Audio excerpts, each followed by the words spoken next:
The Quick Times News nk'ibisanzwe nta kindi usabwa uretse kureba aho hasi handitse subscribe ugakandaho hanyuma tugakomeza kubana gatanu kuri gatanu muri aya makuru. Rero umunsi w'ejo hizizwaga Noheli ubwo abayobozi batandukanye ba FC 23 barimo bizihizanya n'abandi. Uyu munsi mukuru Ndayishimiye we yoherezaga muri Republika Demokarasi ya Kongo abagenzura ibirombe bya zahabu. Ni mu gihe rero AFC 23 nayo yari irimo yikura muri Makobola, umujyi rero yari yarafashe. Ni huriro rero AFC 23 rirwanya ubutegetsi bwa Repubulika Iharanira Demokarasi ya Kongo ryavuye muri centre ya Makobola iherereye muri teritwari ya Fizi mu ntara ya Kivu y'Amajyepfo. Ni mu gihe rero Ibukavu abaturage bakomeje kwigaragambya basaba AFC 23 kudatererana abaturage bagenzi babo bo mu mujyi wa Uvira.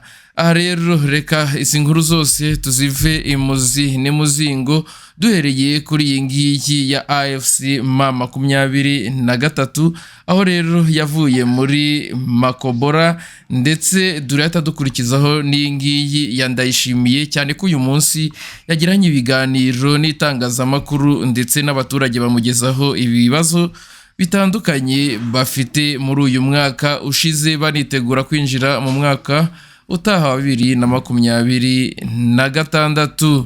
AFC rero 23 ni ihuriro rero rirwanya ubutegetsi bwa Repubulika ya Demokarasi ya Kongo ryavuye muri centre ya Makobora iherereye muri teritwari ya Fizi mu ntara ya Kivu y'Amajyepfo kuri wa 26 Ukuboza umwaka wa 2025. Ni inkuru rero dukesha ikinyamakuru igihe.com. ni inkuru yanditswe gusa ya saa 4 n'umunota umwe.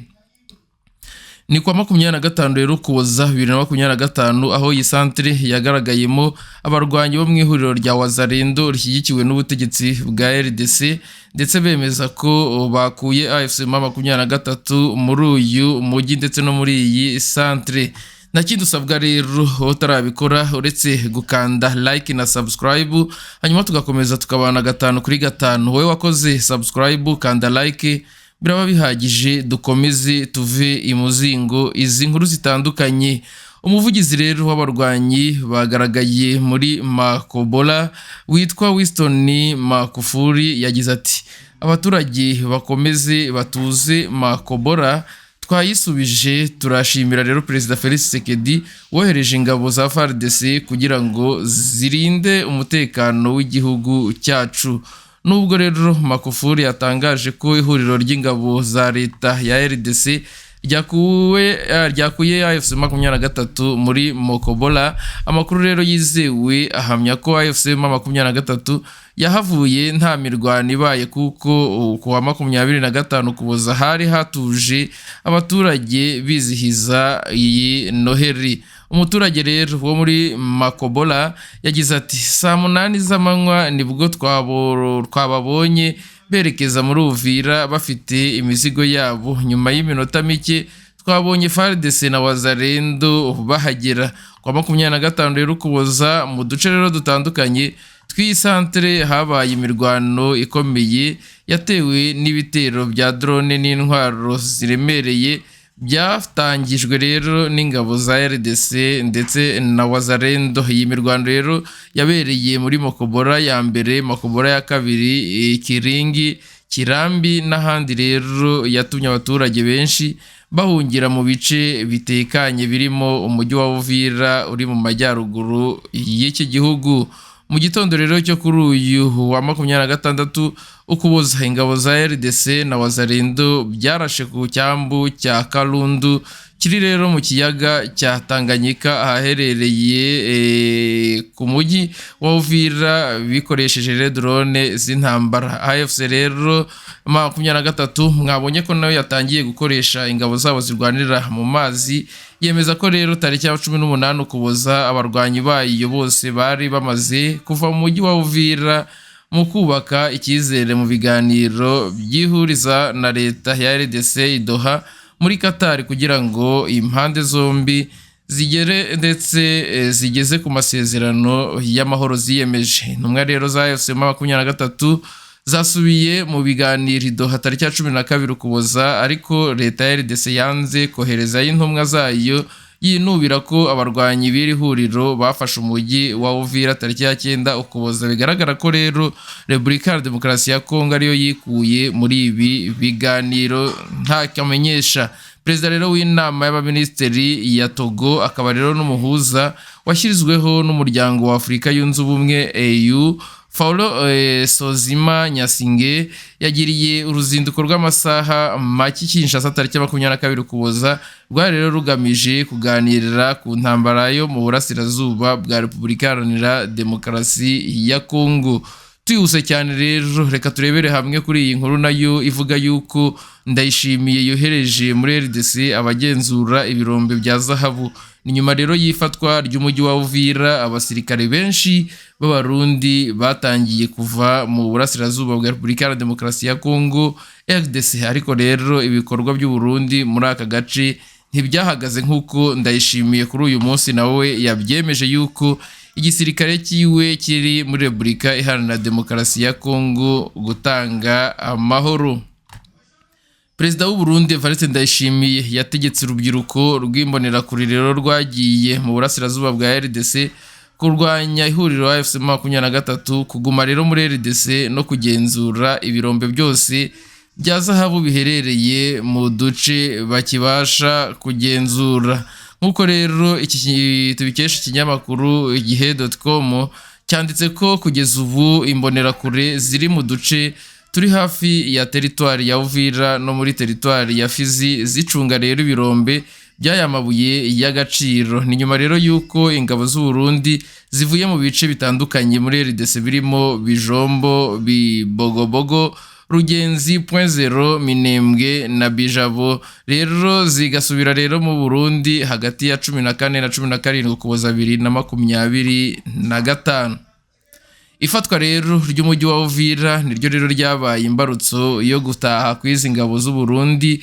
Bwari rero bufite ingabo zirenga 20 muri Kivu y'Amajyepfo, gusa intambara yo gufata Uvira yasize benshi basize ubuzima, abandi bahungira iwabo mu misozi ikikije uyu mujyi wa Uvira. Imbonerakure rero n'ingabo z'u Burundi zatangiye kohereza muri RDC muri 2018, zagiye rero mu kiswe ihuriro ry'ingabo z'abarundi n'iza RDC, Tafoko ndetse na Burundi Congo Joint Task Force.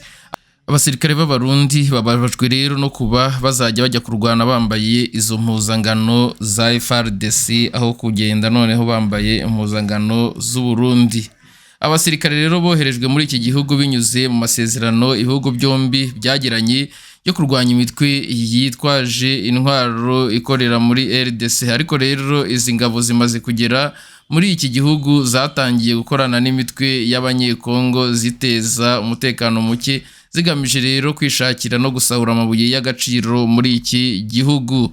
Ubu rero imbonerakure zikorana bya hafi n'abarwanyi ba Mayimayi mu gucunga bimwe mu birombe bikomeye birimo icyamakela ndetse itola itota na kanande byo muri Fizi rero icya Kageragere, Gasozo, Mangwa na Masango byo muri Uvira na Kamituga rero, Nyamibungu na Kitutu muri teritwari ya Mwenga. Nubwo rero Ndayishimiye yigaragaza nk'uharanira amahoro muri RDC no mu karere, ibikorwa rero bye bigaragaza ko ashyira imbere inyungu ze bwite kurenza amahoro avuga ko yifuriza Repubulika Iharanira Demokarasi ya Kongo.